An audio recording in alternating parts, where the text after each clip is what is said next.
How much should you charge as a professional private investigator? The simple, easy answer, as much as you possibly can. Now, here's a bit of wisdom from my 35 years of being in business. Profit, folks, is not a dirty word.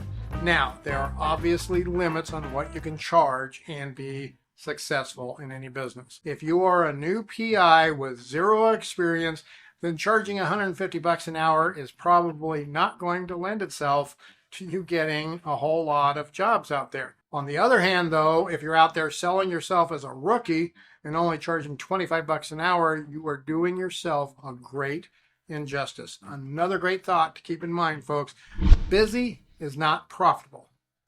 Profitable is profitable. And if you are the cheapest game in town, it is going to be very difficult for you to be profitable, as you will be too busy focusing on little things versus focusing on profits. The best way to determine your hourly rate is to do your homework and see what your market will bear. The easiest way to tell what your market will bear is to see what your competitors are charging. And the easiest way to see what your competitors are charging, folks, it's just to ask them. That's all you have to do is ask them. This video is sponsored by OREP Insurance and Working PI Magazine. OREP is a leading provider of private investigator liability insurance. Visit orep.org for a quote today. You need to shop your competitors as much as they shop you, and I can guarantee you, folks, they will shop you. Get on the internet and search for private investigators in your town, or in your city, or your county, or your region. If you're in a larger city, search for ones that work in the same specialty areas as you do. Now, jot down a few of their names and phone numbers so you know who you are calling. Next, write down a good pretext for your call. You need to have a story all ready to go. Something simple like, I'm going through a nasty divorce. I'm pretty sure my wife is drinking when she has the kids, and I need evidence of that. Is that something that you can help me with? Make sure, though, that you have answers to some obvious questions, like what part of town does she live in? Does she work? What days does she work? When does she have the kids? What days does she have the kids? Does she have them in the evenings, on the weekends? How many kids do you have? Does she drive? Does she go to the bars and drink, or does she drink at home? Most PIs are going to screen their customers prior to providing a cost, so these are good things to remember anyway, so you can ask your own clients as well. Some PIs will just say, yeah, we can help. Surveillance runs $70 an hour. Every PI is a little bit different, but if you talk to 4 to 6 of your competitors, you will have a good idea of the costs out there for similar work to what you will be providing. If they give you a lump sum fee or a retainer fee, ask for details like, what is the hourly fee? How many hours surveillance is that? How much do you charge for travel time? Does that cover court costs? Things like that. You can also pull these pretext calls off as calling for a friend. This really helps if you don't know all of the answers. Or calling as a concerned grandparent. Make sure you also call using *67, then the phone number. This will block your phone identity from them. Or if you have a burner phone, use that. On occasion, you can find a Contact Us form on your competitor's website. If you have a burner email, you can use that as well to get this information. Now you have info from, let's say, 4 or 5 competitors. What do?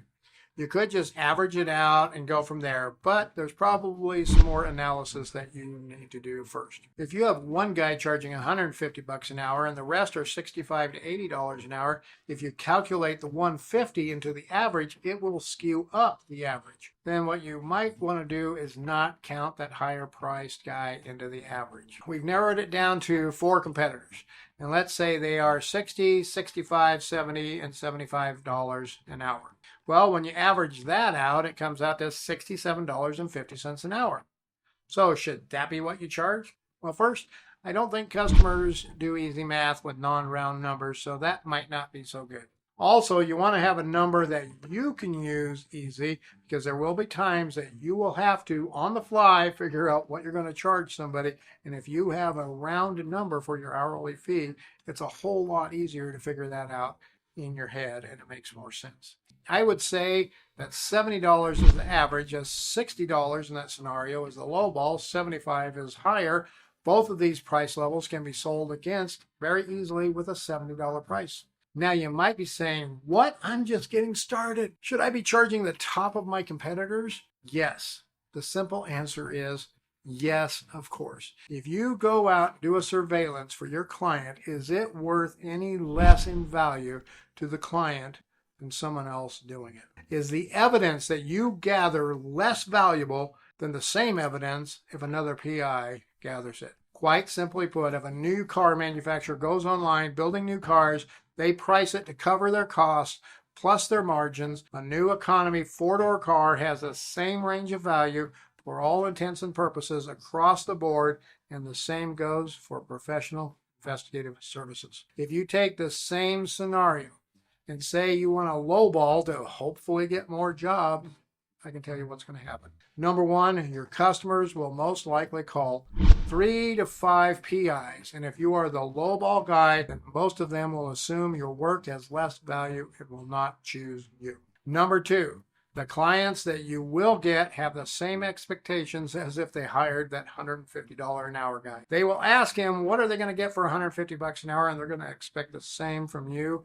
and maybe even more. The clients you get at that lowball price are also what I usually refer to as the Friday morning garage sellers. They will micromanage the case to the nth degree, folks. They will want the least amount of work done, get the biggest bang for their buck, and save as much money as they possibly can. And they will have the highest expectations of outcome for the investigation. They might say something like, okay, you're $50 an hour. That sounds good. I want to hire you for 3 hours tonight. I need you to start at 7 o'clock. If it goes longer, then I will pay you for that. Now you are no longer in control, and your stress level will be much higher, and you are chasing small jobs. Let's do some quick math, folks. If you get one job for 2 days of work at 8 hours each day at $50 an hour, you gross $800.